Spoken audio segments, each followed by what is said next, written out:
Friend with benefit. Ketika mendengar kata FWB, apa sih yang ada di dalam pikiran kalian? Kata FWB seolah-olah udah sangat populer di zaman modern ini. Namun, tahu gak sih apa arti FWB yang sebenarnya? Lalu gimana sih sejarah kata FWB? Dan ada gak sih benefitnya atau bahkan dampak buruknya? Yuk kita simak video ini sampai selesai ya.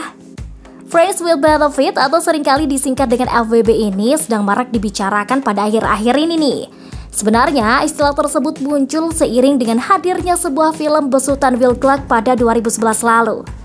Namun pada akhir-akhir ini, istilah tersebut menjadi sangat populer dengan hadirnya media sosial.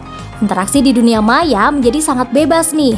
Bahkan beberapa orang dengan bebas bisa mengajak lawan jenisnya untuk yuk FWB-an. Padahal sebenarnya ini adalah budaya yang harus kita sikapi dengan waspada ya. Apalagi untuk generasi muda kita saat ini. Apa sih artinya FWB? Istilah FWB dimulai dari sebuah film produksi Hollywood yang berjudul Friends with Benefit. Film ini sendiri berkisah mengenai persahabatan yang terjalin antara Jamie, Mila Kunis, dan Dylan Justin Timberlake. Jamie adalah satu-satunya orang yang dikenal Dylan di kota tersebut. Suatu malam ketika berbincang-bincang mengenai hubungan percintaan dan hubungan badan, Jamie dan Dylan kemudian memutuskan untuk bereksperimen dengan kehidupan seks mereka.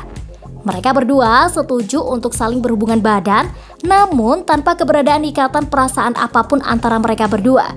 Jadi murni hanya sebatas memenuhi kebutuhan fisik saja. Singkat cerita, tanpa disangka Jamie dan Dylan menikmati hubungan badan tanpa status tersebut. Hubungan persahabatan mereka bahkan mampu terjalin lebih akrab. Namun selayaknya dua orang manusia biasa, keduanya kemudian gagal nih untuk tidak melibatkan perasaan dalam hubungan mereka. Jalan cerita Friends with Benefit telah begitu familiar. Bahkan dengan hanya mendengar judul film ini aja, kebanyakan penonton telah dapat menebak nih apa yang terjadi di antara dua karakter utama di film tersebut. Hubungan badan tanpa status mereka berjalan lancar pada awalnya. Namun hubungan emosional mulai mengambil alih di pertengahan cerita yang kemudian membuat hubungan keduanya menjadi renggang. Namun di akhir cerita, keduanya menyadari bahwa mereka sebenarnya saling membutuhkan satu sama lain. Jika dilihat dari sedikit review film tersebut, sudah bisa ditebak belum nih? Sebenarnya Friend with Benefit ini hubungan yang seperti apa sih? Lalu apa sih FWB itu? Kata benefit dalam bahasa Indonesia sendiri mempunyai arti manfaat. Tetapi sejatinya, friends with benefit berarti suatu hubungan pertemanan dengan seseorang yang menambahkan unsur physical needs di dalamnya. Hal ini karena mereka melakukan hal yang lebih intens, lebih emosional, dan saling membutuhkan. Benarkah friends with benefit dianggap merugikan? Hubungan friends with benefit ini tidak terikat dan tidak mempunyai aturan yang pasti. Hubungan badan yang ada juga menjadikan ketergantungan dan menjadikannya sebuah rutinitas. Tidak sedikit yang mempunyai hubungan friends with benefit ini karena menganggap temannya itu sebagai sosok yang cocok untuk memenuhi kebutuhan fisiknya. Tidak ada hal yang bisa memastikan kenapa hubungan ini bisa terjadi, tetapi ada beberapa persoalan yang timbul karena hal ini terjadi. Salah satunya adalah seorang yang masih single dan mempunyai teman lawan jenis yang sangat dekat.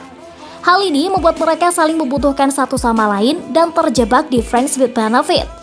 Adapun pasangan satu sama lain gak bisa memuaskan mereka secara fisik. Ketika pertemanan menceritakan hal ini satu sama lain, muncullah keinginan untuk mencoba dengan temannya ini. Namun hati-hati ya dengan jenis hubungan semacam ini, karena sejatinya hubungan ini tidak terikat. Oleh karena itu kita bisa menjadi kehilangan kapanpun. Bisa dengan alasan sudah mempunyai pasangan yang membahagiakannya, ataupun juga ketika ingin berhenti menjalin friends with benefit. Selain itu, pertemanan juga akan hilang seiring dengan hubungan ini terjadi. Karena dari awalnya saling support menjadi keinginan untuk melakukan hubungan badan lagi dan lagi. Hal ini akan menghilangkan rasa pertemanan yang ada. Dan yang terakhir, kita tidak pernah tahu pasangan friends with benefit itu hanya menjalin hubungan FWB-nya dengan kita saja, ataukah masih ada perempuan lain. Kesimpulan, terlepas dari permasalahan hukum, tentu yang patut dipertimbangkan sebelum memutuskan untuk menjalani hubungan FWB adalah terkait masalah kesehatan. Apakah kita sudah yakin pasangan FWB-an kita sehat secara reproduksi? Bukan berniat menakut-nakuti sih, tapi kan yang ngeri juga kalau teman kita ternyata mengidap HIV. Sedangkan dalam kenyataannya kita sering melakukan hubungan badan dengannya. bisa jadi kita tentu akan tertular juga. Teman-teman, ada baiknya nih buat kita menyaring sendiri budaya mana yang pantas buat kita terapkan dalam kehidupan sehari-hari. Modern dan maju tidak selalu terkait dengan gaya hidup bebas yang mengabaikan aturan dan norma yang berlaku. Memprioritaskan pertemanan adalah kunci dari menghindari friends with benefit ini. Lakukan kegiatan-kegiatan non-fisik yang bisa menjadikan pertemanan lebih berkualitas. Toh, kita bisa masih melakukan berbagai aktivitas yang positif untuk menghargai pertemanan kita. Semoga kita bisa bijak menyikapi permasalahan ini ya teman-teman.